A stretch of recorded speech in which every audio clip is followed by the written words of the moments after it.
በስመ አብ ወወልድ ወመንፈስ ቅዱስ አሐዱ አምላክ አሜን። በሰማያት ያለውን የአባቴን ፈቃድ የሚያደርግ እንጂ ጌታ ሆይ የሚለኝ ሁሉ መንግሥተ ሰማያት የሚገባ አይደለም። በዚህ በሎስ አንጀለስ እንደዚሁም ደግሞ በመላው ዓለም ሆናችሁ ይህንን መጽሐፍ ቅዱሳችንን በየዕለቱ እናንብብ የሚለውን ፕሮግራማችንን የምትከታተሉ አባቶች፣ እናቶች፣ ወንድሞች፣ እህቶች ሰላም እግዚአብሔር ከእናንተ ጋር ይሁን። እግዚአብሔር አምላክ ረድቶን ጠብቆን ተንከባክቦን የተራራው ስብከት ከማቴዎስ ወንጌል ምዕራፍ 5 ጀምሮ ያለውን እያነበብን ቆይተን አሁን ዛሬ የማቴዎስ ወንጌል ምዕራፍ 7ን በማንበብ እና በዚያም ላይ ጥቂት በመነጋገር የተራራው ስብከትን ክፍል በማቴዎስ ወንጌል ያለውን እንፈጽማለን ማለት ነው። በእውነት እግዚአብሔር አምላካችን በዚህ ምዕራፍ ውስጥ ያለውን ለሕይወታችን የሚያስፈልገውን ትምህርት እርሱ እንዲገልጥልን ቅዱስ ፈቃዱ ይሆንልን። በዚህ አጋጣሚ በዚህ በተራራው ስብከት ላይ ማለት በማቴዎስ ወንጌል ምዕራፍ 5፣ ምዕራፍ 6፣ ምዕራፍ 7 ላይ እግዚአብሔር በዋናነት ያስተማራችሁ ምን እንደሆነ በአስተያየት መስጫው ክፍል ላይ በዩቲዩብ ላይ አስተያየታችሁን እንድትሰጡ በእግዚአብሔር ስም አሳስባችኋለሁኝ። በእውነት እግዚአብሔር ስለረዳን አሁንም በቃሉ ዙሪያ ስለሰበሰበን ስሙ ከዘላለም እስከ ዘላለም ይክበር ይመስገን። የጌታችንና የመድኃኒታችን የኢየሱስ ክርስቶስ ቅዱስ ወንጌል ቅዱስ ማቴዎስ እንደጻፈው ምዕራፍ 7 እንዳይፈረድባችሁ አትፍረዱ፣ በምትፈርዱበት ፍርድ ይፈረድባችኋልና በምትሰፍሩበትም መስፈሪያ ይሰፈርባችኋል።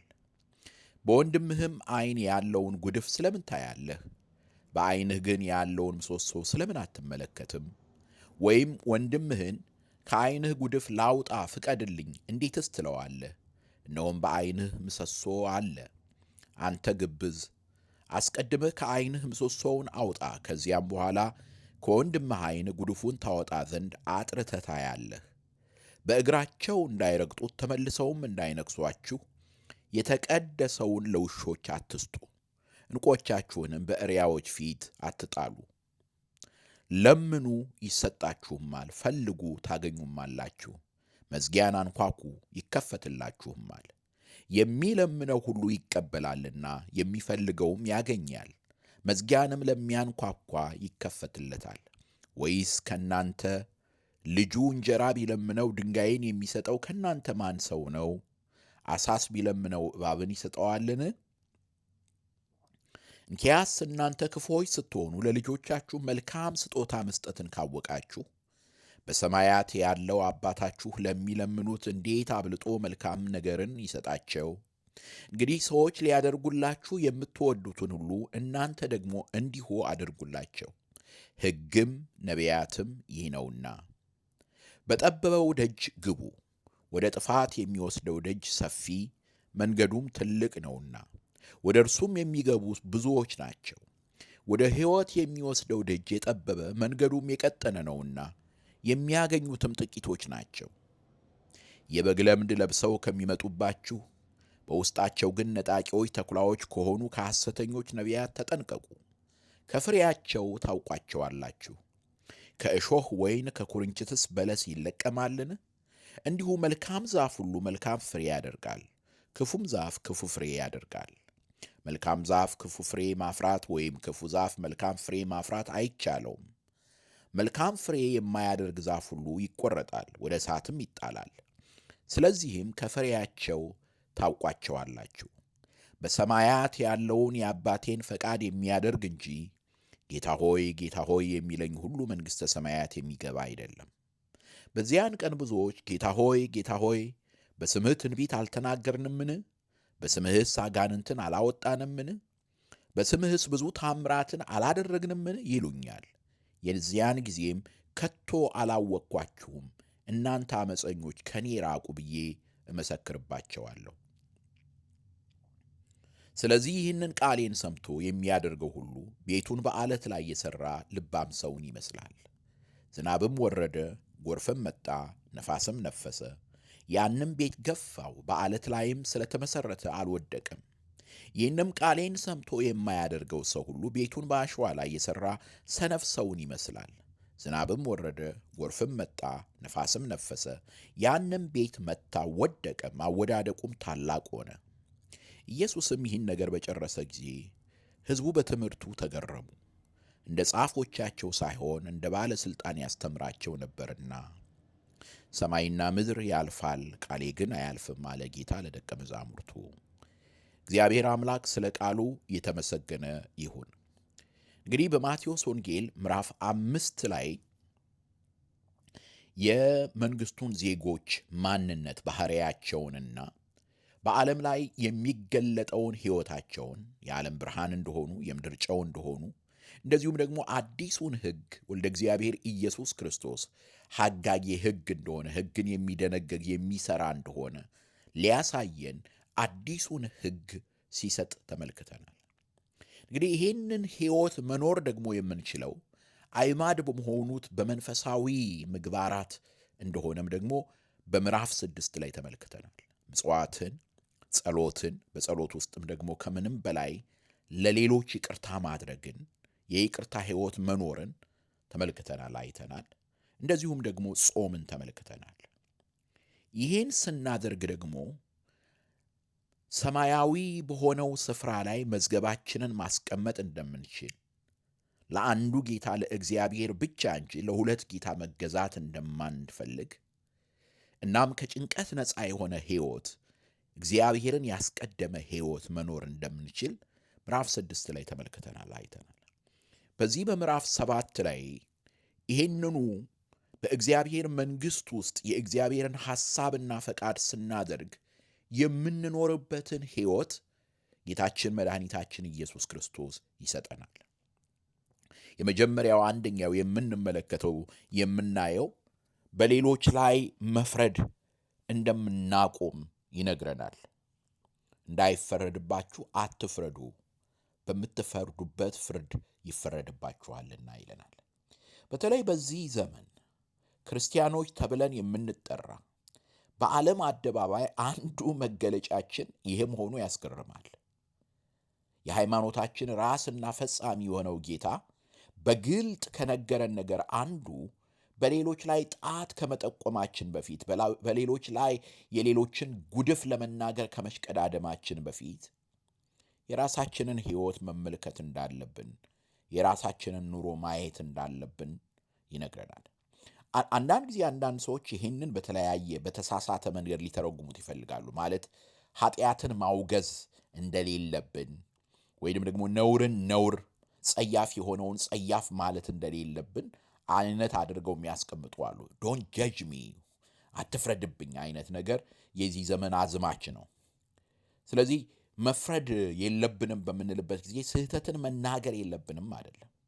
ነገር ግን ነጋ ጠባ ራሳችንን እስክንዘነጋ ድረስ የእኛን ጉድለት እስከማናይ ድረስ በሌሎች ስንዋጥ ዓይናችን ሌሎች ላይ ሲሆን የንስሐ ዕድሜ የንስሐ ጊዜ ሲያጥረን ሲያቅተን ንስሐ መግባት የዛን ጊዜ በፈሪሳውያንና በጸሐፍት ላይ የታየው ግብዝነት በእኛም ላይ ይሆናል ማለት ነው። ጌታችን መድኃኒታችን ኢየሱስ ክርስቶስ እየነገረን ያለው ይሄንን ነው። ከዓይንህ ያለውን ምሰሶ አውጣ መጀመሪያ ነው የሚለን። አንተ ግብዝ። ግብዝ ማለት መንታ ሕይወት ያለው ማለት ነው። የራሱን አጥርቶ ሳያይ የሌላውን የሚያይ ማለት ነው። በተለይ የክርስቲያኖችን የሶሻል ሚዲያ እንቅስቃሴ፣ በተለይ አሁን ሁሉም ነገር ሶሻል ሚዲያ ላይ የሐሳብ ገበያ የሆነው ሶሻል ሚዲያ ስለሆነ ይቅርታ አድርጉልኝና ሶሻል ሚዲያ ላይ የሚወጣውን ፖስት ተመልከቱ፣ ስድቡን ተመልከቱ፣ ለከት የሌለውን ንግግር ተመልከቱ። ስለ ራስ ማን ነው የሚናገረው? ራሱን አጥርቶ የሚያየው ማን ነው? ራሱን የሚመለከተው ማን ነው? ስለዚህ ጌታችን መድኃኒታችን ኢየሱስ ክርስቶስ የእግዚአብሔርን ፈቃድ ለማድረግ ከፈለጋችሁ የመጀመሪያው ነገር መንፈሳዊ ሕይወት ነው የሚለን እዚህ ቦታ ላይ። ልክ ቅዱሳኑን በሌሎች ጽሑፎቻቸውና ድርሳኖቻቸው እንዳሉት መንፈሳዊ ሕይወት ወደ ልብ የሚደረግ ጉዞ ነው፣ ወደ ራስ የሚደረግ ጉዞ ነው። አብዛኛዎቻችን ዓይናችን ሌሎች ላይ ነው ያለው። ወደ እግዚአብሔር ቤት ስንመጣም የሌሎችን አቀማመጥ፣ የሌሎችን አረማመድ ነው የምናየው። አቃቂርም የምናወጣው እዚያ ላይ ነው። ነገር ግን ጌታ የሚለን ይህን ነው። አጥርታችሁ ተመልከቱ፣ አጥርታችሁ እዩት። በሁለተኛ ደረጃ ይሄንኑ የእግዚአብሔርን ፈቃድ ለማግኘት ከሰማዩ አባታችን ጋር ያለንን ግንኙነት ማስተዋል እንዳለብን፣ ጸሎታችን ምን አይነት መሆን እንዳለበት። ጸሎታችን ትግል አይደለም መሆን ያለበት፣ መታመን ያለበት፣ ተአምኖ ያለበት መሆን አለበት።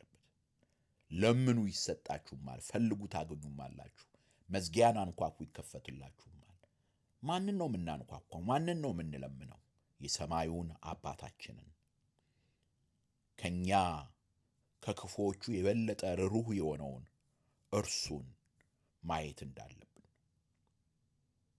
እንደዚሁም ደግሞ ጠባቡን መንገድ፣ ተጋድሎ ያለበትን መንገድ። አሁን በጾመ ሐዋርያት ዘመን ነው ይሄንን የማቴዎስ ወንጌልን እያነበብን ያለ ነው በአጋጣሚ። እና ሐዋርያቱ ምንድን ነው ያሉት? ወደ እግዚአብሔር መንግሥት በብዙ መከራ ልንገባ አለንና፣ በብዙ ተጋድሎ። ራሱ መጽሐፋቸው የሐዋርያት ሥራ ነው የተባለው፣ አክት ኦፍ ዚ አፖስትልስ፣ የሐዋርያት ገድል፣ የሐዋርያት ተጋድሎ። ለዚህ ነው ቅዱስ ጳውሎስም በመጨረሻው የሕይወቱ ዘመን ላይ ምንድን ነው ያለው? መልካሙን ገድል ተጋድያለሁ፣ ሩጫዬን ጨርሻለሁ፣ ሃይማኖትን ጠብቄያለሁ። ስለዚህ ያን ለማድረግ በጠበበው ደጅ መግባት አለብን። ወደ ጥፋት የሚወስደውን ሰፊውን መንገድ መከተል የለብንም እና በዚህ ሁሉ ግን ጌታችን መድኃኒታችን ኢየሱስ ክርስቶስ መጨረሻ ላይ የነገረን ነገር ቢኖር የበግ ለምድ ለብሰው ከሚመጡ ተኩላዎች፣ ነጣቂዎች መጠበቅ እንዳለብንና ፍሬያችንን የንስሐን ፍሬ፣ መልካም ፍሬን ማፍራት እንዳለብን፣ እንደዚሁም ደግሞ ሰሚዎች ብቻ ሳይሆን አድራጊዎች መሆን እንዳለብን። እንዲሁም ትምህርቱን የሚደመድመው የማቴዎስ ወንጌል ምዕራፍ 5፣ ምዕራፍ 6፣ ምዕራፍ 7 ላይ የሚገኘውን ሁሉ የሚደመድመው መጨረሻ ላይ ቃሌን ሰምቶ የሚያደርገው ሁሉ ቤቱን በዓለት ላይ የሠራ ልባም ሰውን ይመስላል ብሎ ነው የሚነግረን። ሁለት አይነት ቤቶችን ያሳየናል። በአሸዋ ላይ የተሠራ ቤት እና በዓለት ላይ የተሠራ ቤት። በአሸዋ ላይ የተሠራው ቃሉን ሰምቶ የማያደርገው ነው። በዓለት ላይ የተሠራው ደግሞ ቃሉን ሰምቶ የሚያደርገው ነው። ስለዚህ ይህንን ቃል ሰምተን የምናደርገው መሆን አለብን። ለዚህ ነው ወንድሞቼ እህቶቼ፣ በዚህ ንባባችን ውስጥ ብዙ ጊዜ ምን አይነት ኢንፎርሜሽን አገኛችሁ አይደለም እያልኩኝ ያለሁት። በሕይወታችሁ በኑሯችሁ እግዚአብሔር በዚህ ቃል ውስጥ ያስተማራችሁ ምንድን ነው? ምንድን ነው ስለ ኑሯችሁ የተናገረው? አንዳንድ እህቶች፣ አንዳንድ ወንድሞች በምስክርነታቸው ላይ ሕይወታቸውን የሚያጽናና ቃል እንደሆነ፣ የሚያበረታ ቃል እንደሆነ፣ ወደ ይቅርታ እንደመራቸው፣ ወደ ቅዱስ ሥጋውና ወደ ክቡር ደሙ እንደመራቸው እየተናገሩ ነው። ማለት ነው ይህ የመጽሐፍ ቅዱስ ጥናታችን የጭንቅላት ጉዳይ አይደለም፣ የጥቅስ ማከማቸት ጉዳይ አይደለም፣ ቃሉን ሰምቶ የማድረግ ነውና። ለምን? ምክንያቱም ጌታ ራሱ ተናግሮታል። በሰማይ ያለውን የአባቴን ፈቃድ የሚያደርግ እንጂ ጌታ ሆይ ጌታ ሆይ የሚለኝ ሁሉ መንግሥተ ሰማያት የሚገባ አይደለም። በዚያን ቀን ብዙዎች ጌታ ሆይ ጌታ ሆይ በስምህ ትንቢት አልተናገርንምን? በስምህስ አጋንንትን አላወጣንምን? በስምህስ ብዙ ታምራትን አላደረግንምን? ይሉኛል። የዚያን ጊዜም ከቶ አላወቅኳችሁም፣ እናንተ አመፀኞች ከኔ ራቁ ብዬ መሰክርባቸዋለሁ። የጥቅስ ማከማቸት አይደለም፣ በስሜት የመናጥ ነገር አይደለም፣ ወይም ምልክት ተደረገልን በዚህ ቦታ በዚያ ቦታ ማለት አይደለም። ይህን ሁሉ ያዝን ያሉ፣ በስምህ ትንቢት አደረግን ተናገርን ያሉ ይታያችኋል። በስምህ አጋንንትን አወጣን ያሉ፣ በስምህ ታምራትን አደረግን ያሉ ምን እንደተባሉ ተመልከቱ። ከቶ አላወቅኳችሁም፣ እናንተ አመፀኞች ከኔ ራቁ። ትንቢት መናገር፣ አጋንንትን ማውጣት፣ ታምራት ማድረግ ወይም ደግሞ ጌታ ሆይ ማለት ጉሮሮ እስከሚዘጋ ድረስ ይህ ሁሉ አያድንም፣ በሰማያት ያለውን የአባታችንን ፈቃድ ማድረግ እንጂ። በምጽዋት፣ በጸሎት፣ በይቅርታ፣ በጾም፣ በስግደት ክርስቶስን ወደ መምሰል የምንመጣበት ምክንያት ለዚህ ነው። የአባታችንን ፈቃድ ለማድረግ ጠባቧ መንገድ ይችናት። ጠባቧ መንገድ ይችናት። እግዚአብሔር በዚህ መንገድ እንድንጓዝ፣ በዚህ መንገድ እንድንራመድ የአምላካችን ቅዱስ ፈቃዱ የሆነ ኃይሉን ይስጠን። እንግዲህ እናንተም በዚህ ውስጥ ምንድን የተማራችሁት? አሁንም ቃሉን እጠይቃችኋለሁኝ። በተለይ አሁን ይህ የመጨረሻው ስለሆነ የማቴዎስ ወንጌል ምዕራፍ 5፣ ምዕራፍ 6፣ ምዕራፍ 7 ላይ የምናገኘው ሰርመን ኦን ዘ ማውንት ወይም ደግሞ የተራራው ስብከት ተብሎ የሚታወቀውን አንብበን ጨርሰናልና በዚህ ውስጥ ምንድን ነው? የትኛው ክፍል ነው ልባችሁን የነካው? ምንድን ነው እግዚአብሔር ያስተማራችሁ? ቻሌንጅስ ያደረጋችሁ የትኛው ክፍል ነው? ለማድረግስ ከባድ የሆነው ክፍል የቱ ነው የምትሉት? ሐሳባችሁን ግለጡልን። ሰላም እግዚአብሔር ከእናንተ ጋር ይሁን። ደህና ሁኑልን።